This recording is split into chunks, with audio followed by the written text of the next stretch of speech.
Welcome to my YouTube channel. Before we start don't forget to like and subscribe my channel. आज मैं आपके लिए एक Turkish series Midnight at the Pera Palace का review लेकर आई हूं, जो नेटफ्लिक्स पर नशर की गई है और अपनी मुनफरिद कहानी की वजह से बहुत मकबूल हो चुकी है। ये सीरीज एक नौजवान सहाफ़ी एसरा के गिर्द घूमती है, जो इस्तांबुल के तारीखी होटल पैरा पैलेस पर आर्टिकल लिखने चाहती है। लेकिन कहानी इस वक्त हैरान कुन मोड़ लेती है जब वो अचानक 1919 में माजी में चली जाती है। यहाँ से एक सनसनीखेज सफ़र शुरू होता है, जिसमें वक्त का सफ़र, तारीख, सियासत, रोमांस और राज सब कुछ शामिल है। सबसे पहले हम बात करते हैं इस सीरीज़ की जान हेज़ल किया की, जिन्होंने एसरा का मरकजी किरदार निभाया है। हेज़ल किया ने एक ऐसी सहाफ़ी का किरदार अदा किया है जो हादसाती तौर पर माजी में चली जाती है। उनकी अदाकारी में एक बेचैनी और तजस्सुस नजर आता है जो इस किरदार की ज़रूरत थी, खास तौर पर जब वो 1919 के माहौल में खुद को ढालने की कोशिश करती हैं, तो उनके तासरात और मज़ाहिया अंदाज नाजरीन को बहुत मुतासिर करता है।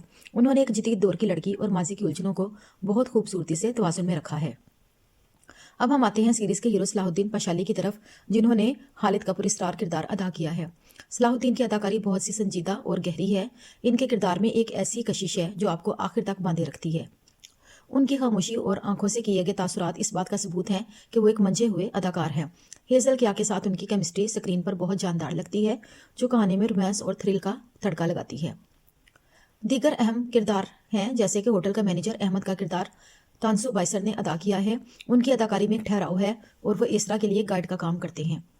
इन दोनों की नोकझोंक सीरीज़ के बेहतरीन हिस्सों में से एक है। मजमूई तौर पर तमाम अदाकारों ने अपने दौर 1919 और 2020 के मुताबिक बहुत बेहतरीन काम किया है।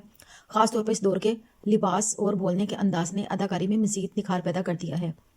अगर आपको तारीखी ड्रामे और बेहतरीन अदाकारी पसंद है, तो इन अदाकारों की कारकर्दगी आपका दिल जीत लेगी। यूट्यूब वीडियो के लिए कुछ सीरीज़ की सबसे बड़ी खूबी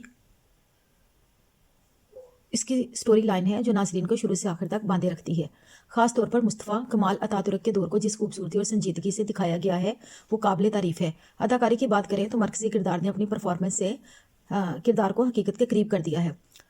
सीरीज़ की सिनेमाटोग्राफी, मलबूसात और सेट डिज़ाइन लाजवाब हैं, जो नाज़रीन को वाकई पुराने इस्तांबुल में ले जाते हैं। म्यूज़िक भी कहानी के माहौल को मज़ीद बेहतर और पुरअसर बनाता है।